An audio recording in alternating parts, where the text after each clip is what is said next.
Welcome back to the Hauntsville Cryptcast. I'm Anthony. I'm David. I'm Dan. So happy to have you guys here tonight. I'm really excited about what we're about to tackle here because there are some very new and exciting things happening in the world of horror, and you guys are kind of at the forefront of it. So, um, essentially, what we're here to talk about today is the rise in vertical horrors and how we're going to be a part of that forward motion. Um, I want to talk a little bit about the Echo Cell Collective as we're all a part of that. And that's what's kind of brought us all together to make this happen. So David, if you want to start us off, tell us a little bit about yourself and about the collective. Yeah, sure. Thanks, Anthony. It's great to be here. Thanks for putting this together. Yeah, I'm David Wing. I'm the founder of Echo Cell Collective and Echo Cell Publica I knew I was going to make this mistake. Echo Cell Productions. Um, so quickly, Echo Cell Collective is a group of horror aficionados, basically, filmmakers, writers, cosplayers, actors, directors, videographers, whatever you are. If you're a horror obsessive, then we want you. And basically, we put together a group of, I think at last count, we're about 120 strong creators across the UK, US, Brazil, Italy, Spain, and a number of other countries across the world. And the idea is to build a community of like-minded obsessives. The horror community is just full of beautifully lovely and really sound people. And the idea was to try and find a way to bring them all together, all these voices together, and do as much as we could to publicize them and give them an avenue into working with filmmakers, with studios, with streaming services, and also with brands as well. I noticed that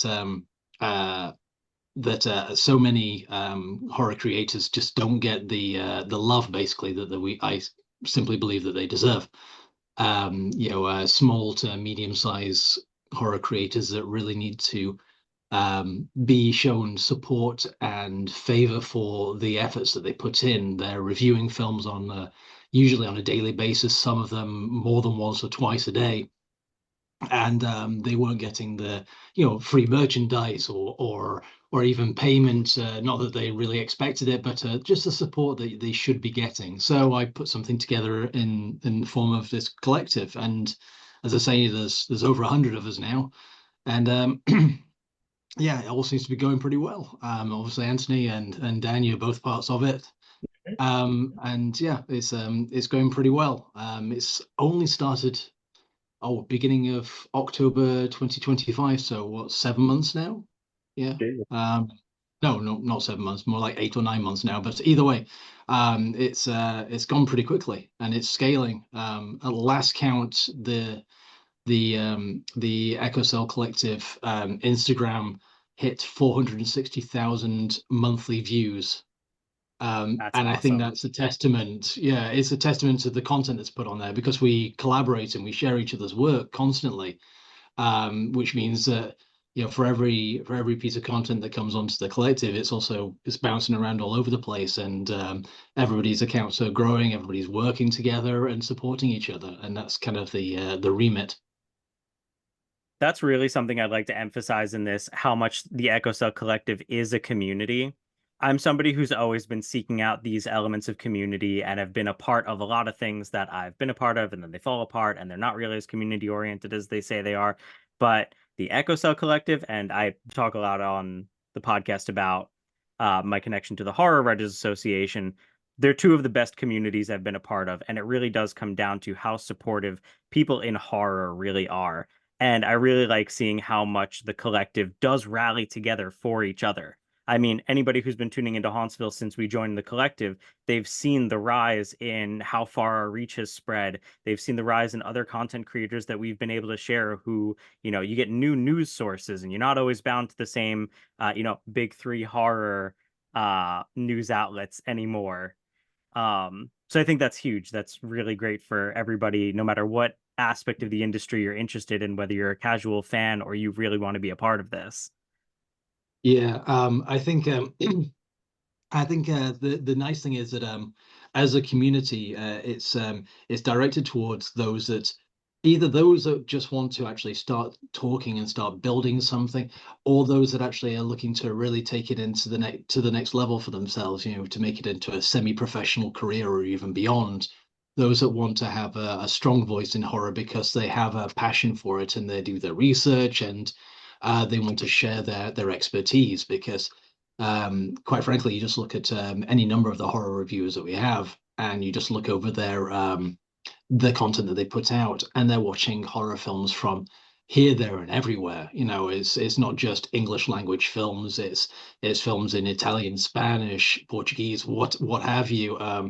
And they're building their podcasts. They're expanding onto various different social medias. They're writing their own magazines or contributing to magazines. You know, and the whole idea is to try and use our network to better each other's opportunity to grow to the point that you know we've had semi-monthly meetings where we sit down with collective members and ask literally what can we do for you, what is it we you want to actually build, you know, what's your dream, and some say I want to write for Fangoria or whatever they want to do. And it's my job and our job to try and find those outlets for them, to try and put those connections together and see if that's something that can happen. And it's not always just that you can just jump from, you know, having 500 followers on Instagram to suddenly writing for Fangoria, you know, but it is that you can build, and together we can build it together, and we can actually get to a point where you actually have a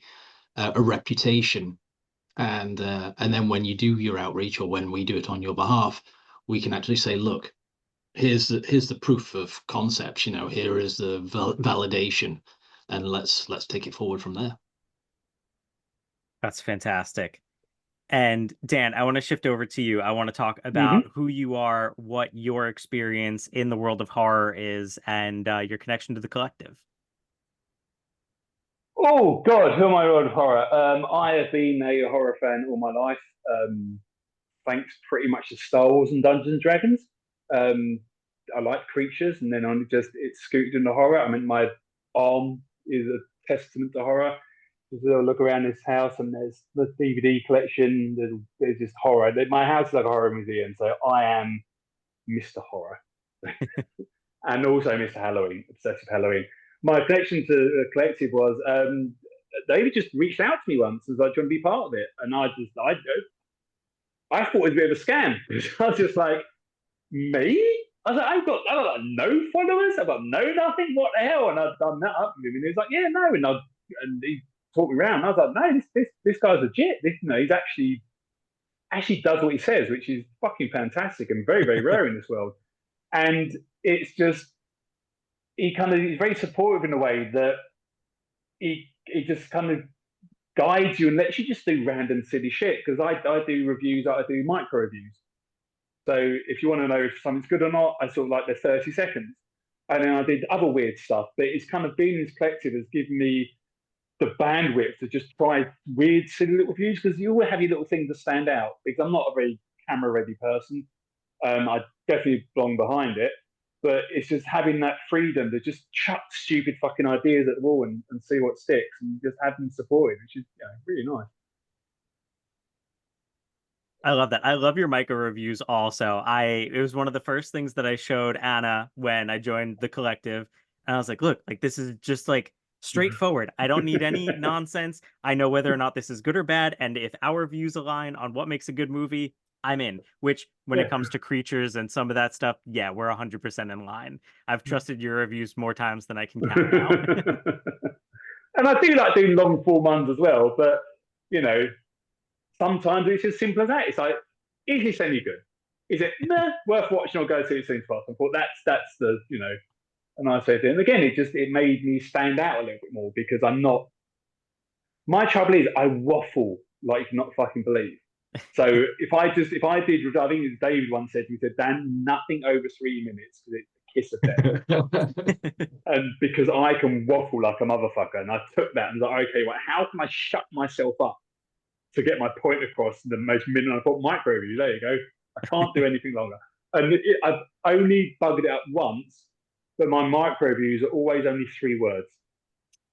if you watch them, the review's always only 3 words. But that's the way I can keep my waffling to a minimum. It's a good structure. And I think that restrictive time limit is really what we're here to talk about today. Because in a world where content is so fast paced and so easily digestible, we're watching as production in cinema and in film as a whole is starting to make this shift toward snappier editing, faster content, faster turnaround times, especially. We're seeing full movies make sequels within the year of each other. Yeah. Um, and now, as a whole, we're shifting toward vertical horrors. So I'd love to talk to both of you about that. I want to talk to you about what vertical horrors mean to you, what you're seeing in the rise of it. David, do you want to start us off as to why you took the Echo Cell in the direction of producing vertical horrors? Yeah. It was pretty selfish, quite frankly. I've got a film degree and a creative writing master's degree, and I've barely used either of them. And this is 20 plus years past. If you zoom in, you can see the gray, so that's proof of concept there. At least you got to zoom in for yours. There you go. But I remember I was having a conversation with Louis over at Louis Lavella over at Found TV, and he was talking. And this was about 5 or 6 months ago, and he was talking about vertical content and vertical dramas, which is something which is huge in China. It's getting larger and larger in the US, and is only really starting to take off anywhere else in the world, quite frankly. But ultimately, vertical drama or vertical content is pretty much what you're seeing right now, me talking in a vertical format on my mobile phone. But it's you putting a film together within those constraints. So you only have the depth of field and you have the creative, the writing, the quality of the writing. So you're missing out on the landscape aspect. You're not seeing what's on the left, what's on the right. And that's where I thought this is where horror lives. This is what you want. When you're so confined, you've effectively got blinkers on like a horse in a race, and you can't see what's coming in from the left. You can't see what's coming in from the right. You can't see where the jumps are going to happen and where the hand is going to come in and start throttling you, or the knife's going to get you in the back, or whatever else is coming through from the horror world. And I thought, you know what, this is a great thing for not just for me to get to throw out a few ideas and see what sticks.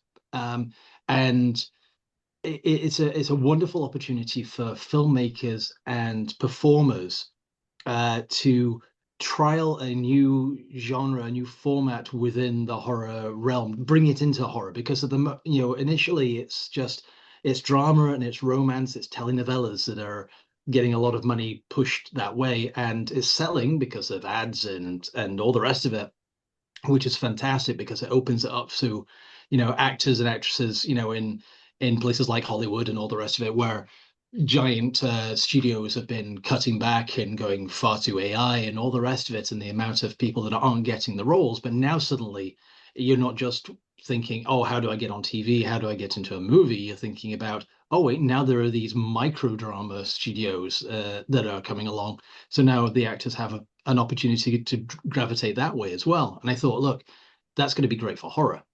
And then I thought, well, I know a few horror directors. There were a few on board with Echo Cell, 5 or 6 months ago, Dan being one. And and I thought, you know what, this is an interesting idea. Let's take this, let's write a script, and let's put it out on social media. Let's split it into five. So it goes out Monday through Friday. It builds the conversation going. It's shared across our various social medias. The actors will share it. The producer will share it. The writer will share it. We'll put it. We'll see if we can get some streaming services, some bigger platforms to start talking about it, and we'll make it 5 parts, 2 minutes, maybe 2.5 minutes each segment. It ends on a cliffhanger where you don't know what's going to happen, where something dastardly has taken part, and then you'll tune in tomorrow, much like the serials of the 1950s and 60s. Tune in next week, but no, you tune in this time, midday tomorrow. And in a world where you desperately need to satiate people's wants, very, very swiftly. This is as swift as I was comfortable doing, more as a trial than anything else. So I spoke with Dan, and we came up with a concept. And through Freddie Nuti, who's our producer, I wrote an idea. Dan rewrote it 3 or 4 times. Dan, at this point, I don't know, Yeah, maybe something even like um, Dan agreed to direct it. Freddie's producing it, and then we cast within the collective. So we put out an open call within our 100 or so members at the time. We auditioned, and we made a short film. It's I just sent this today over to Dan and to Freddie, the most recent edit, and I think there's a few tweaks to be done, and hopefully next week it goes out, and then we'll see how this one does. In the meantime, we've had other shorts that have gone out as well. We've had Jaume de Donado's "I Will Kill You" short film, which is, I think, is about 2.5 minutes long. He's a Brazilian director. And we've got Gerson Vega, who has been writing and directing a series of nine-part series called Umbral, and we're going out every Monday with him. And I think next week is a seventh part of that. And the idea is to bring these opportunities to filmmakers and let them see what this format can actually tell you.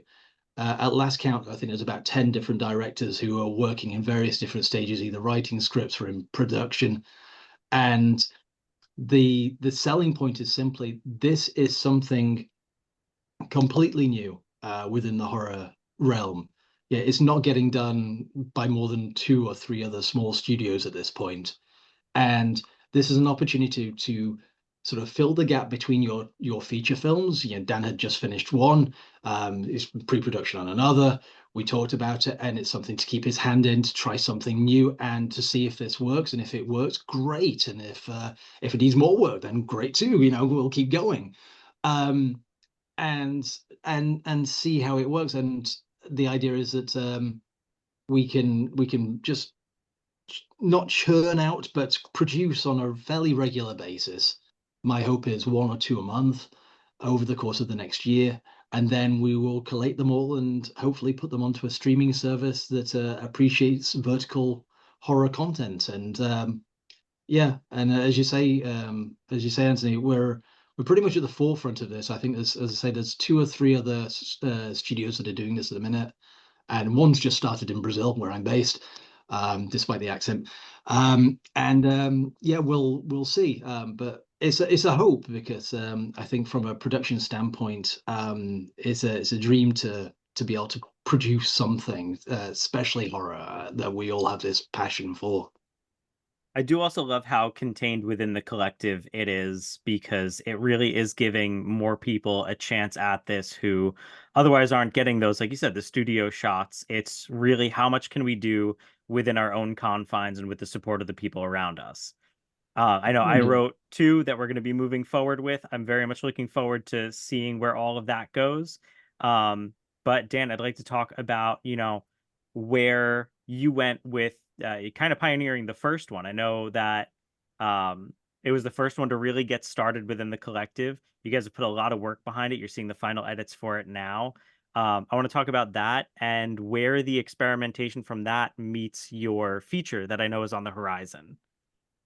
Well, it's quite funny and very flattering. I again, you always, as an artist, you always get imposter syndrome. And Dave was talking about this idea, and I thought, oh, it sounds really good, really good. He was chatting away, chatting away, chatting away, really good, really good. And obviously, I wasn't getting the hint, and he sort of said, if only I knew an award-winning director who loved found footage. And I was like, oh, you're me? Oh, for fuck, yes, man, I'm up for this. Um, I mean, I love found footage. I think it's the best subgenre out there in horror. Um, and I'd just done Group Chat, which was a Screen Life film. So obviously, Screen Life is very close to my heart. I mean, I think Host just basically rewrote the rules of horror and what you could do. And I think that's that Screen Life thing, because it's how we live and how we express ourselves and how we document our lives. And yeah, and the thing about doing it this way is that I directed it from my home in London, and I had someone in Spain, I had someone in Brazil, I had people in different states in America, So it was very, very experimental, and I love experimental filmmaking because it's what horror's fucking created for. You can be weird, you can be out there. And the other thing is about doing the way we did it is genuinely virtual dramas. They have a full crew, they just shoot vertically. We didn't. We had people with their phones into we ran rehearsals and stuff, and we recorded them. Well, when we did rehearsals, we could see the camera, so that's perfect. But when we filmed, I had to direct from a different device and just pray that their mics were working and that they kept the cameras in the right place and they were hitting their mark. So when I was directing it, I was looking at it from a different angle, which was very, very disorientating. But having seen the first almost completed edit, it really works. Like I was so relieved because I was the first person to do it, and David basically put his faith in me to get this first one up and running. When it's working, I was like, oh, thank God for that. Because this is a mess. This is all on me. But it also goes down to the amazing people we had. We had Freddie producing it and sorting everything out. We had a few last minute cast swaps, which nearly derailed things. But again, Freddie was on it to sort it out. So it was a really lovely community project, which is experimental, which really worked. And again, I think it shows what vertical horror can do. Just as David said, it's now like your landscape, but they are both vertical. There's and I see so many people on trains watching stuff on their phones. But the thing is, they're watching stuff on their phones that are meant for big TV screens. What we're doing is creating stuff that's meant to be seen on the phone, and I think it's brilliant. Yeah. I think Dan's hit the nail on the head there on a couple of points. I mean, it is designed specifically for this new world, this new generation that lives on their device, on their vertical device. Those that are traveling to and from work, on the bus, on the train, whatever. Those that have an attention span that's 2 or 3 minutes long. That are happy to, but they want quality. They want people that are trying to push the boat out, trying to do something new and different. And I think also the fact that this sort of format and this sort of filmmaking approach, especially when it's virtual, like we're doing, like when it's remote. I mean, Dan's film, Echo Hell Collective, as he wonderfully titled it, was shot across 2 continents and 3 countries. I mean, Spain, the UK, and the US, and various states within the US. So it's not just the fact that Dan was having to direct on a laptop or a screen behind and having the phone recording at the same time. He was also having to deal with time zone changes as well. And like he said, we had a cast member drop out the week before filming started and one the day of filming. Yeah, yeah. And the only reason that didn't derail the whole project is simply because of the way that the project was structured, in that what you're seeing right now is me speaking in a virtual, confine. So we were filming one person and none of them are ever meeting in the same room. There's no crossover. So we were able to find another actor to take on that last role, a few days later on, and then film her role and then add it in, and it didn't disrupt the film in itself. It was just more of a producerial headache, for Dan and Freddie and myself. Yeah, it's a spectacular approach to things, and found footage works really well within this confine, in that it's immediate, it's in that moment. It doesn't require budget, because none of these have budget. These are all no budget films, which is part of the thing that also sort of, to some extent, for some of the directors that I reached out to, was something that derailed their interest almost instantly, because they may have seen an opportunity for the idea, but they didn't appreciate the fact that it was no budget. They were at a level, or they perceived themselves to be at a level where they should be getting paid for their skills and their time. And I believe firmly that everybody should. But this was our start. We don't have the budget for anything. We just have passion. We have this opportunity to actually go out and try something. So if you're if you're a forward-thinking filmmaker and performer and creative that thinks, well, this is a new avenue, it needs to be looked into. You can trial it and see what happens. Then we're the place to be. You know, join us. We will assist you all the way through, and we can make something great. But if you don't have the time for that, or you believe that you need to be making money because apparently people need to eat and people have families and you know they need to eat too apparently and you have to pay bills and that kind of stuff, we get it, fully get it. But if you have the time and you have the passion and you want to try this, there's an entire collective of people that want to be involved in this. I listen to many, many horror podcasts, and horror reviewers always go, "Oh, no budget," and it's like, motherfucker, there's a budget. If it's $100,000 film, they say no budget, and I find it very, very offensive because there is a budget. Yeah. David's right.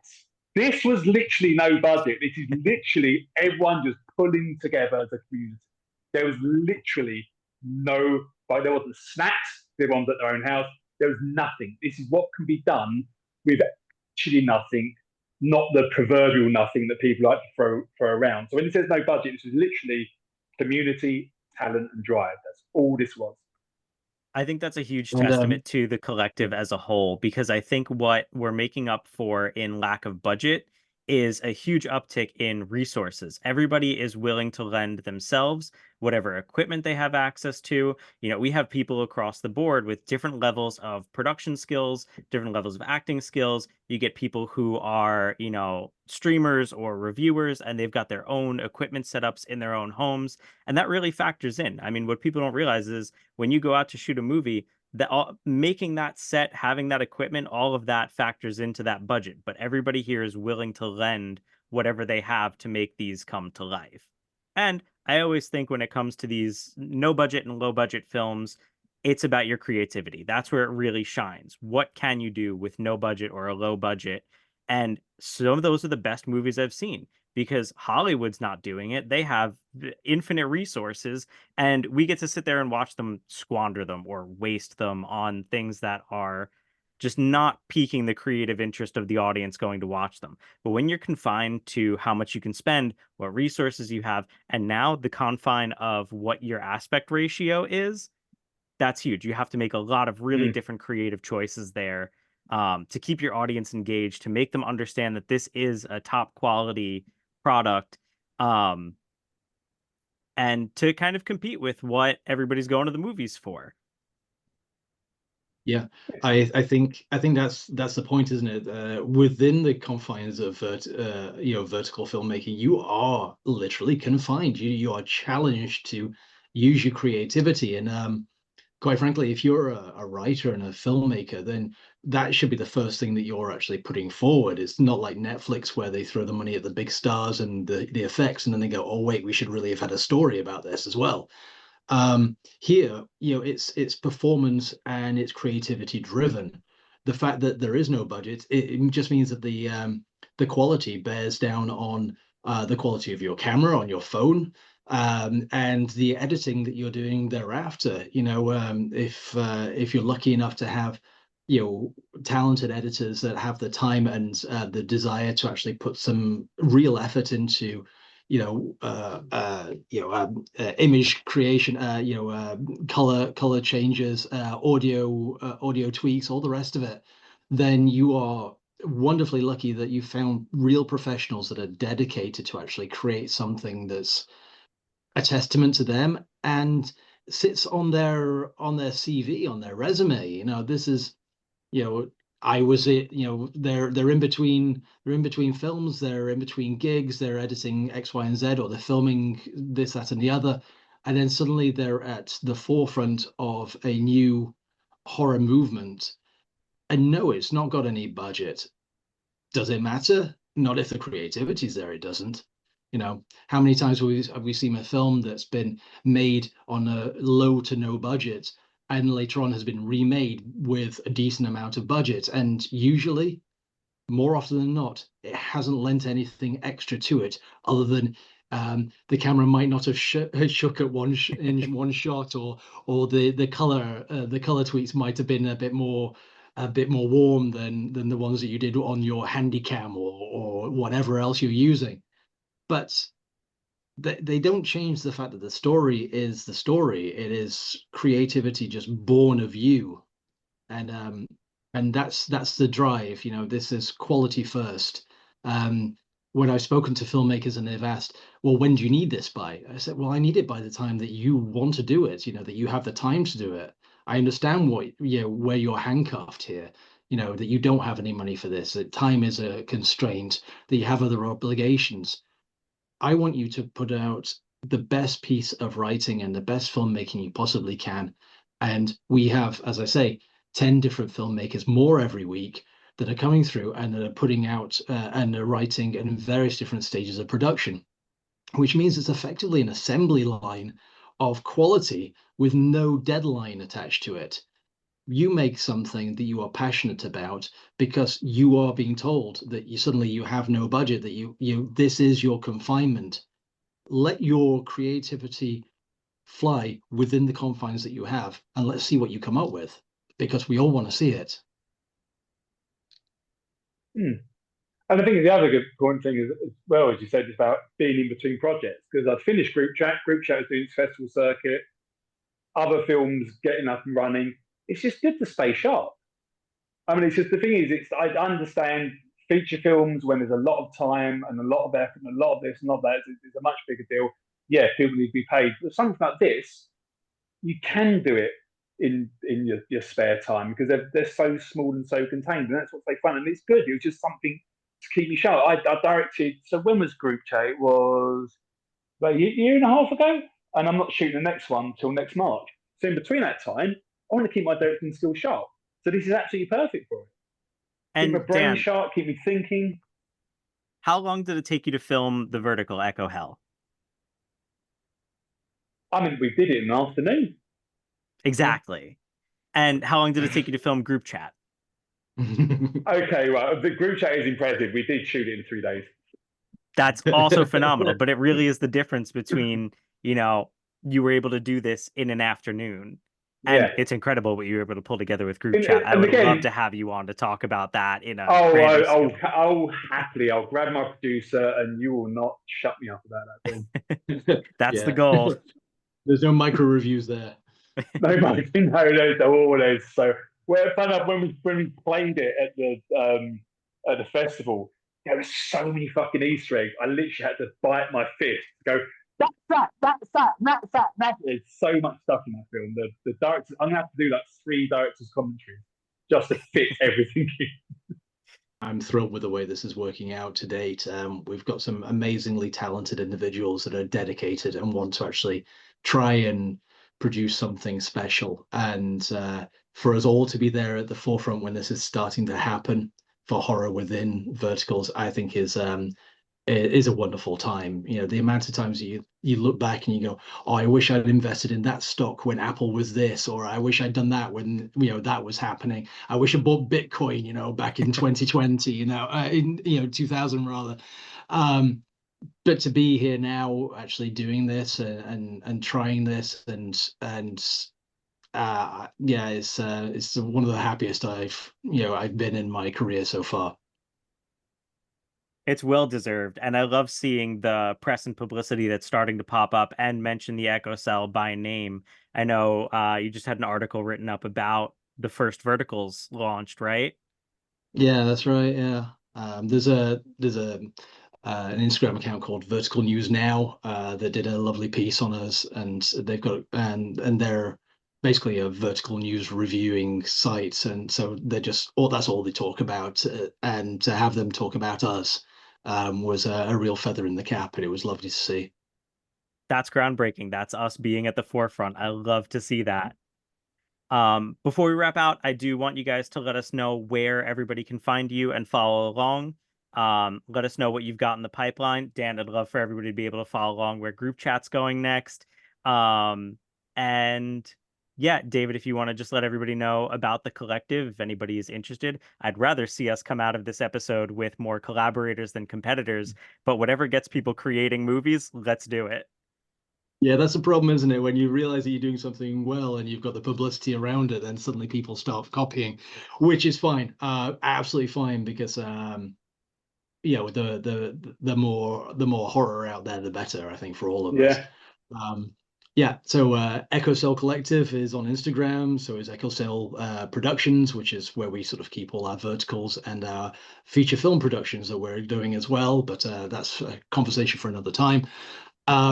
So basically, if you are a horror fan, if you do reviews, if you're a cosplayer, an actor, a director, if you're a podcaster, if you're a tattoo artist or a burlesque performer with a dark tint, if you are just a horror obsessive and you actually want to have to be part of a community that actually supports you and works with you and will help you all the way through, come to us, come to Echo Cell Collective, DM me, we'll have a conversation, I'll tell you what it's about, I'll tell you what we do, and we'll see about moving forward. And yeah, the more the merrier.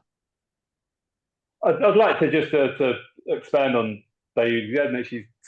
There's so much going on in the Echo Cell Collective. He doesn't boast about it enough, but he's actually got different subsections when you become a member, where it's community video support, where you put your stuff and everyone likes it.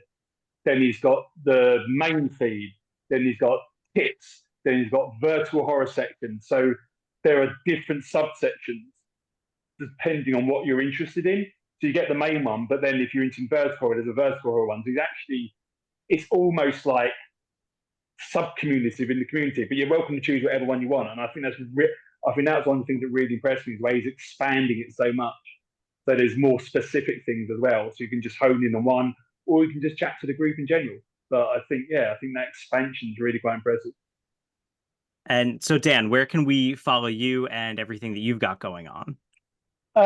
You can follow me on Instagram. My most recent film group chat is Group Chat Official, which you can probably find through my personal account as well, which is serial_and_horror stuff. And cereal as in the stuff you eat, because I'm obsessed with American cereal and I do cereal reviews as well. Yeah, for shits and giggles.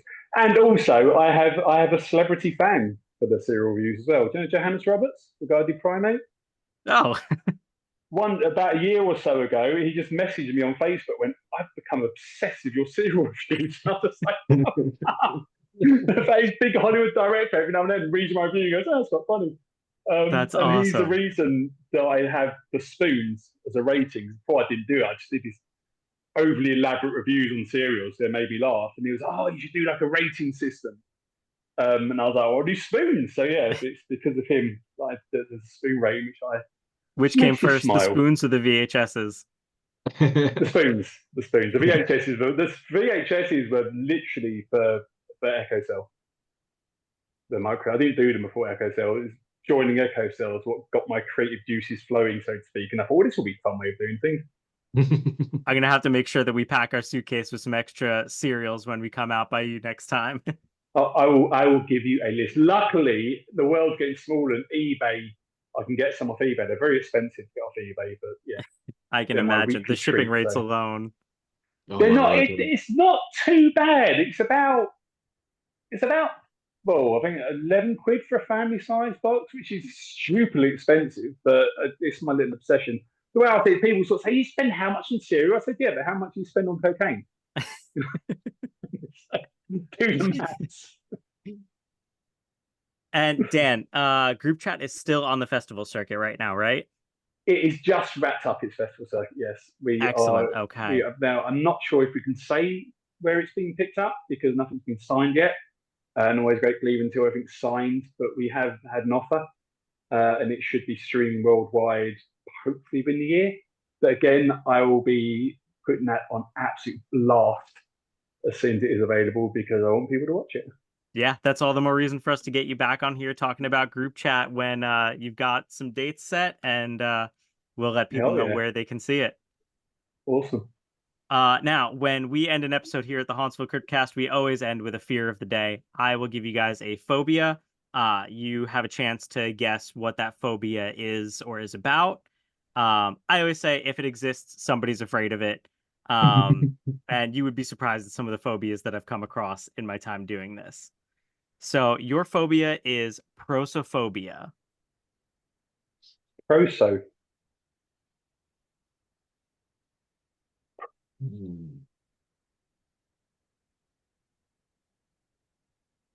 Pro is just in place of fear of being proactive. Okay. Dan, that's real on the money. Really? Yeah. Uh What the? Prosophobia is the fear of progress. It's the fear of innovation, and the anxiety that comes with the fear of being left behind during those progressions. Amazing, Dan. Well done. What? Not just a Three semi-pretty tools. face. And with that, we usually end the episode with a recommendation. Our recommendation this time around is to follow Dan and David and to check out the Echo Cell Collective and group chat. We want you to be a part of the action as all of this is moving forward. So if you've enjoyed everything we talked about here today, which I hope you do, because this is like your chance to get in on the ground floor of horror and really just emphasizes that you can make horror in any capacity. You don't have to wait for a big studio to back you. Please follow Oh, yeah. along, join us in this collaborative effort to bring more horror to more people. Let your voice be heard. And Fuck yeah. yeah, thank you so much to you guys for joining me. Both of you, thank you for dealing with the time differences. Thanks for having us. Thanks for tuning into the Hauntsville Cryptcast. I'm Anthony. I'm David. I'm Dan Brownlie. Happy haunting.